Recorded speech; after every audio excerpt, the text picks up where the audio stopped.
ये इंद्रलोक है अर्जुन। यहां दुख की परछाई भी नहीं, यहां केवल सुख है, आनंद है, शांति है।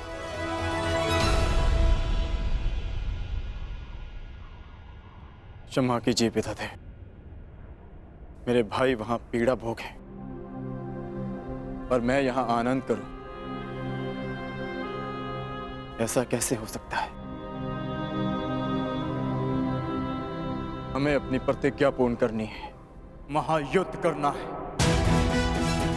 स्त्री के अपमान का प्रतिकार करना है मुझे। अर्जुन, उस प्रतिकार को पूर्ण करने के लिए तुम्हें कुछ दिव्यास्त्र की आवश्यकता पड़ेगी अर्जुन। उनकी दीक्षा देने के लिए ही मैं तुम्हें यहां लाया हूं। आओ अर्जुन, आरंभ कर।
ब्राह्मण विजय, तुम्हें श्राप देता हूं, श्राप।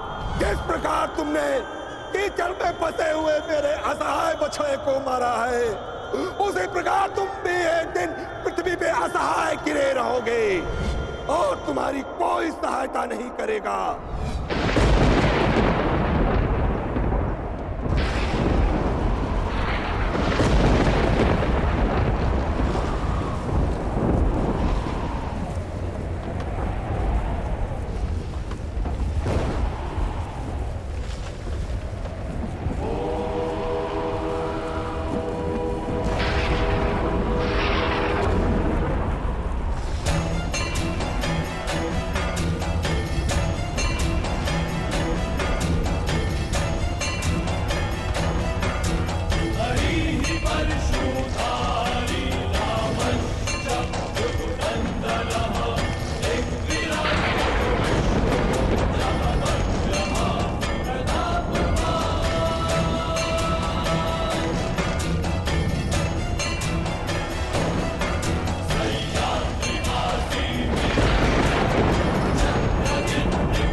आज एक बार फिर परशुराम का बरसा उठा है, क्योंकि घोर अन्याय हुआ है। मेरे शिष्य को अकारणी श्राप दिया गया है। मैं पूरे संसार का सर्वनाश कर दूंगा, मैं ध्वंस कर दूंगा। आज संसार में प्रलय आएगी, नरसंहार होगा। 21 बार इस धरा को क्षत्रिय विहीन कर देने वाला परशुराम एक बार फिर इस धरा को मानव विहीन कर देगा।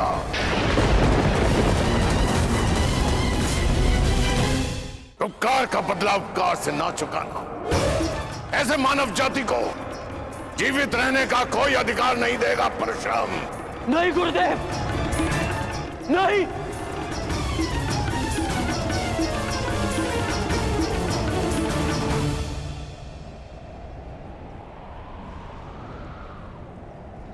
ऐसा अनर्थ मत करिए गुरुदेव, शांत हो जाइए।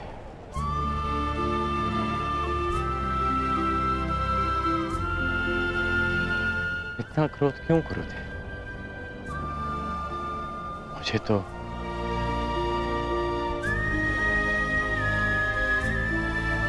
श्राप और उपेक्षा का अभ्यास सा हो गया है, और एक श्राप थोड़ी ना मिला है मुझे। मेरा जीवन तो प्रारंभ से अभिशप्त रहा है, और आपने भी तो मुझे श्राप दिया है गुरुदेव। मैं जमदग्नि पुत्र परशुराम तुम्हें श्राप देता हूँ। मेरे द्वारा दिए गए दिव्यास्त्रों का आवाहन नहीं कर पाओगे। ये मेरा श्राप है। उसी अपराध की अग्नि में तो परशुराम अभी तक जल रहा है पुत्र। ऐसा कहकर मुझे पाप का भागी ना बनाए। मां की मार और गुरु की फटकार, जीवन में इससे बड़ा प्रसाद नहीं हो सकता। और वैसे भी गुरुदेव, कोई भी श्राप और कोई भी पीड़ा मेरे भाई शोम की मृत्यु से अधिक नहीं हो सकती। मुझे परिवर्तन चाहिए, न्याय चाहिए, समानता चाहिए गुरुदेव। और इस न्याय, परिवर्तन और समानता को पाने के लिए मैं एक श्राप तो क्या, सहस्त्र श्राप सह सकता हूं।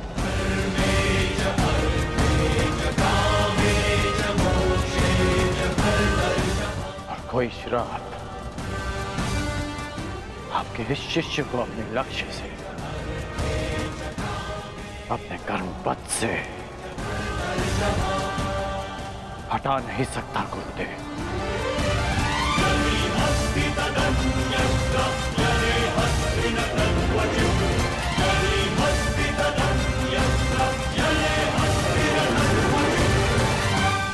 लोह को भी अधिक ताप में रखा जाए तो वो भी पिघल जाता है। पाषाण पर चोट करो तो उसमें से भी चिंगारियां निकलती हैं, परंतु कर्ण, तुम तो स्वर्ण हो, स्वर्ण। तुम्हें जितना तपाया जाता है तुम मुझसे कहीं अधिक चमकदार बनकर निकल आते हो। यहां कई वीर योद्धा आए और आएंगे भी, पर तुम जैसा धैर्यवान और वीर योद्धा न भूत हो न भविष्य हो, न कभी हुआ है और ना ही कभी होगा। मैं तो चिरंजीवी हूं, कभी मृत्यु को प्राप्त नहीं होगा, परंतु वत्स, मृत्यु भी तुम जैसे धैर्यवान और वीर योद्धा को प्रणाम करेगी और कामना करेगी कि कदाचित से तुम्हारे हाथों पराजय देखनी पड़े। अपने कर्म पथ पर आगे बढ़ो कर्ण। तुम भले ही अभिशापित हो और संसार के वीर योद्धाओं से कहीं अधिक श्रेष्ठ सिद्ध होगे। तुम मृत्युंजय कर्ण बनोगे, कर्ण।